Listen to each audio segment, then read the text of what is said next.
So guys, इस project का ये नया पार्ट है जिसपे अब हम देखने वाले हैं कि अब हमारा फ्रंट एंड में जो टेबल के अंदर डेटा शो करना है कुछ ऐसा होगा और यहाँ पर ही डेटा शो होगा। तो अब हमें इसे डायनेमिक डेटा शो कराना है, यानी कि डेटाबेस से डेटा उठाना है और उसको शो कराना है। तो फिलहाल तो हम सारी चीज़ें बंद कर देते हैं क्योंकि आई थिंक ये सब चीज़ों के भी हमें रिक्वायर्ड नहीं है। हाँ, नहीं है। तो अभी हमारा ये चीज आ गया। अब हम आते हैं और अपने पेज पे आते हैं। कौन सा पेज है भाई? s.php पे चलते हैं। तो चलिए आते हैं यहाँ पे। s.php पे हमारा कुछ डेटा ऐसा शो कर रहा है, तो एक बार इसको देख लेते हैं कि क्या है ये। ठीक है, ये है, एक मिनट गाइस।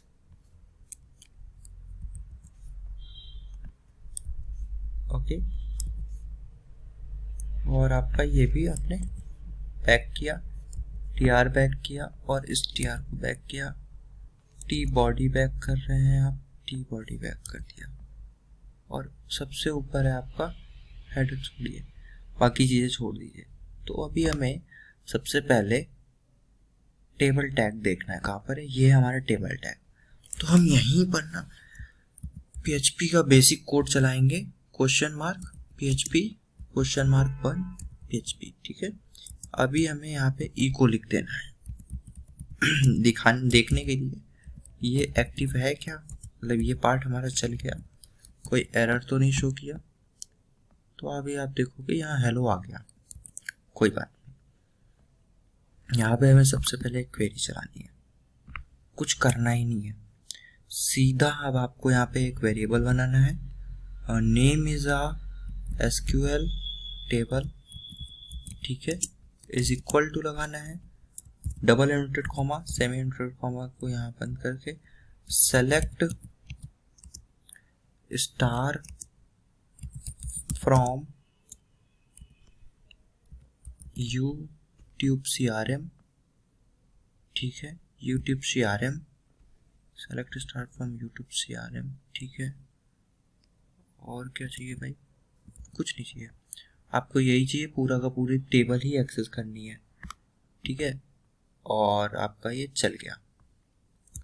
फिर उसके बाद आपको एक रिजल्ट नाम का वेरिएबल बना लेना है। रिजल्ट टेबल मैंने नहीं, मैं बहुत बड़ा हो जा रहा है, तो मैं क्या करता हूँ, एफ टेबल नाम का एक वेरिएबल बनाया, इज इक्वल लगा के माईस्क्यूएल क्वेरी को कॉल कर लिया। माईस्क्यूएल क्वेरी का काम क्या होता है? माईस्क्यूएल क्वेरी का काम है कनेक्शन को कॉल करना और क्वेरी को कॉल करना। तो क्वेरी हमारी यहाँ पर बैठी हुई है, हमने उठाया और इसको डाल दिया। अभी आएगा एरर, तो सबसे पहले हम इस एरर को देखते हैं क्या है। पहले बता देता हूँ, देखो यहाँ पर आपको एरर आ गया लाइन नंबर 17 पे, क्वेरी वाला, ठीक है, कनेक्शन उसे मिल नहीं रहा, अनडिफाइंड वेरिएबल कनेक्शन, और यहाँ पर एक्सपेक्टेड पैरामीटर। ठीक है, तो उसे इसलिए नहीं मिल रहा क्योंकि मैंने इंक्लूड नहीं किया, तो मैं इंक्लूड कर देता हूँ और इंक्लूड करने के बाद फाइल का नाम दे देता हूँ। देखो फाइल का नाम है con.php। ठीक है, आपका ये बन गया। अभी आपको दिखाता हूँ, ये आपका प्रॉब्लम ख़त्म। लेकिन अगर आप यहाँ पे आते हो, थोड़ा सा ज़्यादा दिमाग लगाते हो और रिफ्रेश करते हो तो कोई इशू नहीं आने वाला। ठीक है, तो मैंने फ़िलहाल तो इसको छोटा ही रखना है। अभी मेरा ये काम सेट हो चुका है। तो अब मैं आता हूँ इफ़ में। इफ़ मैं देखता हूँ माईस्क्यूएल नम रोज, माईस्क्यूएल अंडरस्कोर नम अंडरस्कोर रोज ROWS। यहाँ पर आपका वेरिएबल पास होता है जो आपका फाइनल वेरिएबल है जिसको आपको चेक करना है। तो वो वेरिएबल है एफ टेबल, क्योंकि हमारा जो क्वेरी रन होकर रिजल्ट आएगा वो एफ टेबल पे आ रहा है। ये देखो क्वेरी यहाँ पे रन हो रही है और उसका जो रिजल्ट है वो एफ टेबल पे आ रहा है। तो F table is greater than 0, अगर ग्रेटर देन 0 है, 0 से बड़ा है तो एंट्री कर जाना है यहाँ पर। ठीक है, आ जाना यहाँ पे, और यहाँ पर सबसे पहले आपको कॉल कर लेना है वाइल को। ठीक है, वाइल आपने कॉल किया तो वाइल का क्या काम है, कंडीशन बताओ और फिर एंट्री करो। तो कंडीशन में आते हैं। सबसे पहले हम एक काम करते हैं, अभी आपका वाइल में कंडीशन होता है, ठीक है। अभी आपको ये वाइल जहाँ पर चलाना, वाइल का काम है कि बार बार डेटा को फैक्च करना, तो ये वहाँ पर चलाओ जहाँ पर आपको डेटा चाहिए। तो मुझे कहाँ पर डेटा चाहिए, मुझे चाहिए इस रो पे डेटा, ठीक है। तो मैं एक काम करता हूँ, $i लिख देता हूँ, $i इज इक्वल टू 1, ठीक है, ये मैंने लिख दिया। और हमारा रो कहाँ है, ये रो है हमारी। तो हम यहाँ पर एक क्वेश्चन मार्क चलाते हैं, ये हमारी रो है जहाँ पर हमें डेटा चाहिए उससे, वाइल से, ठीक है। ये हमारा PHP स्टार्ट, PHP बंद, यहाँ पर हम आए और हमारा ये जो इफ कंडीशन है, ये इफ कंडीशन कहाँ पर चल रही है, टेबल के अंदर चल रही है। तो आइए Ctrl+X किया, टेबल कहाँ है, टेबल ये है। यहाँ पर आए आप, यहाँ पे PHP का बेसिक कोड स्टार्ट किया, ठीक है, यहाँ पे बंद कर दिया और यहाँ पर उसको पेस्ट कर दिया, ठीक है। अब आपका यहाँ पर काम खत्म, यानी कि यहाँ तक इफ चल रहा है। तो इफ तो चल गया, तो अब वाइल भी चलेगा। अब वाइल का यहाँ से उठाने का आपको ऐसे का ऐसा Ctrl+X कर दिया, टेबल रो पे आए, यहाँ पर आए और यहाँ पे पेस्ट किया। वाइल के अंदर क्या होता है, हमें डेटा बनाना होता है। तो हमें क्या करना है, $रो नाम का एक वेरिएबल बना लेना है और यहाँ बोलना है कि यहाँ पर ना MySQL fetch assoc करके एक फंक्शन आता है। तो MySQL _fetch _assoc, ये आपका फंक्शन है। इस पे क्या काम है, इस पे काम है कि उस वेरिएबल को पास कर दो जो आपका एरे, एसोसिएटिव एरे बना है। तो ये जो आपका f टेबल नाम का वेरिएबल है, इसमें क्वेरी रन हुई है और क्वेरी रन होने के बाद ये एसोसिएटिव एरे बन गया है, क्योंकि इसकी पर वैल्यू में एक की और एक वो डेटा है, ठीक है। तो आपने एक की है, एक वैल्यू है, ठीक है। और वैल्यू में आपके बेसिकली नेम है और की में आपका कॉलम का नेम है। तो ये आ गया। अभी आपका यहाँ आ चुके हैं हम। अब हमें क्या करना है कि 1 by 1 डेटा को शो कराना है। कहाँ पे कराएंगे हम शो, हम कराएंगे सारा का सारा डेटा शो यहाँ पर आपके इस वाले पार्ट पे। तो वाइल यहीं पर बंद होगा, ये रो बंद हुई, इस रो के नीचे वाइल बंद होगा, ठीक है। यहाँ हमने वाइल को बंद कर दिया। जब यहाँ पे वाइल बंद हो गया तो यहाँ से वाइल का ये पार्ट हट जाएगा, ठीक है। और हमने क्या किया, $i प्लस प्लस कर दिया, ओके, $i प्लस प्लस कर दिया और इसको यहाँ से बंद कर दिया। तो मैंने i इनिशिएट कहाँ करा है, इनिशिएट $i ऊपर करा है, एंट्री कहाँ करा रहा हूँ, यहाँ करा रहा हूँ और रो करा रहा हूँ।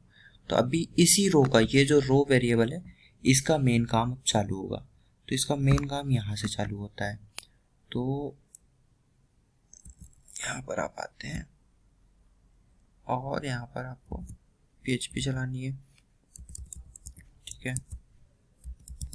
PHP चलाई आपने और आपको यहाँ पे इको कर देना है $i, ये आपने इको कर दिया। अभी ये वाले में प्रॉब्लम आएगी इस लाइन में। फिर हमने PHP को चलाया, ठीक है, और इसको चलाने के बाद इको वर्ड लिखा, ठीक है। फिर हमने $रो को कॉल किया। $रो हमारा ये है, बेसिकली मैंने अभी आपको बताया, ये आपका $रो बन चुका है। अब इस $रो का बंद हो गया, लेकिन अब इसके अंदर हम कॉलम को कॉल करेंगे। कॉलम हमें क्या यहाँ पे देना है, हमें अपने इस पे आना है, होस्टिंग पे आना है। टाइटल तो मैंने लिख रखा है, लेकिन हमारे इस डेटाबेस में भी टाइटल ही है, तो सेम स्पेल आउट कर देना है, TITLE, ठीक है। और इको कर दिया। अभी आप आ जाओ, रिफ्रेश करो और आ जाओ, रिफ्रेश करो इतने ही पार्ट को, और देखो क्या कह रहा है, सिंटैक्स एरर अनएक्सपेक्टेड, ये कॉलन और लाइन नंबर 38। तो लाइन नंबर 38 में भागो फटाफट, क्योंकि लाइन नंबर 38 से ही आपको चीज़ें मिल रही हैं। ओके, तो आप ये हटा दो, ठीक है। अभी देखो क्या बता रहा है, अभी भी 38 में इसको प्रॉब्लम है। अच्छा, अभी भी प्रॉब्लम थी, अभी क्या शुरू है, uncaught error line number 20, line number 20 में हो। ये आई वाले में प्रॉब्लम है, मैंने आपको पहले बता दिया है, लाइन नंबर 20 में आई होगा।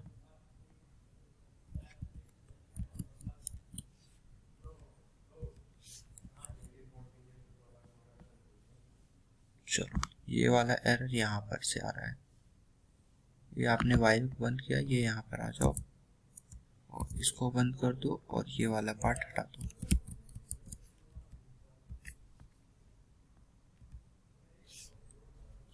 uncatch call define function mysql num rows in a line number 2, mysql num rows function में प्रॉब्लम है।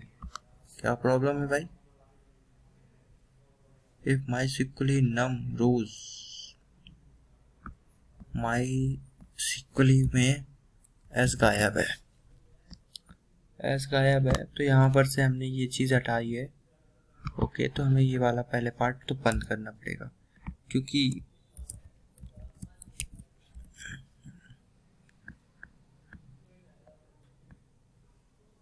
MySQL num rows in line number 20 अभी भी है। तो भाई देखो, इसको यहाँ पर लगा के देखो और एक बार चेक कर लो, अभी भी सेम ही प्रॉब्लम है। तो क्या प्रॉब्लम है भाई इसको, if MySQL num rows is greater than, okay okay, अच्छा, तो ये प्रॉब्लम इसकी वजह से आ रही है क्योंकि आपका YouTube CRM ऐसे है, select start from YouTube CRM, अभी भी प्रॉब्लम है, अभी भी प्रॉब्लम है, select start from YouTube CRM।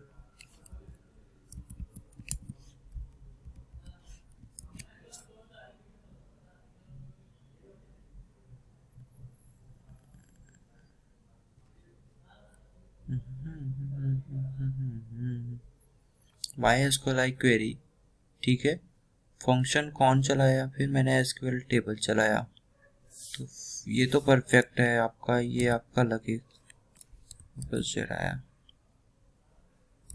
ये आपका लग जाएगा, तो कोई प्रॉब्लम नहीं है।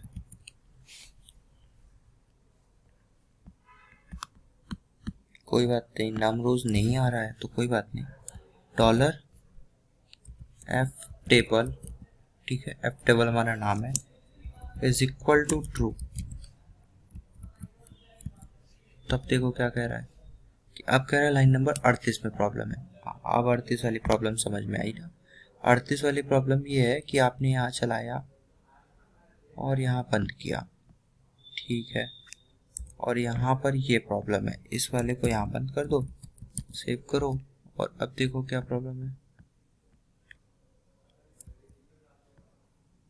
MySQL फैक्चर्स ऑफ,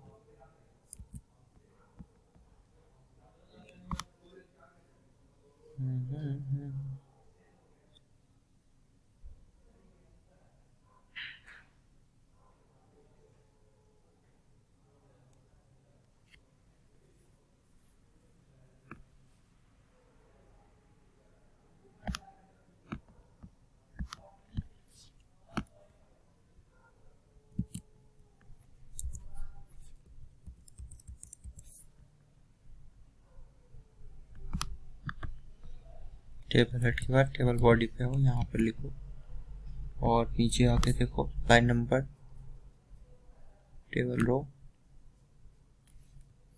कोई बात नहीं, अभी भी प्रॉब्लम है, लाइन नंबर 37 में प्रॉब्लम है। अब इसको क्या प्रॉब्लम भाई, MySQL आई भाई साहब, छोटी छोटी प्रॉब्लम्स वो बताता है।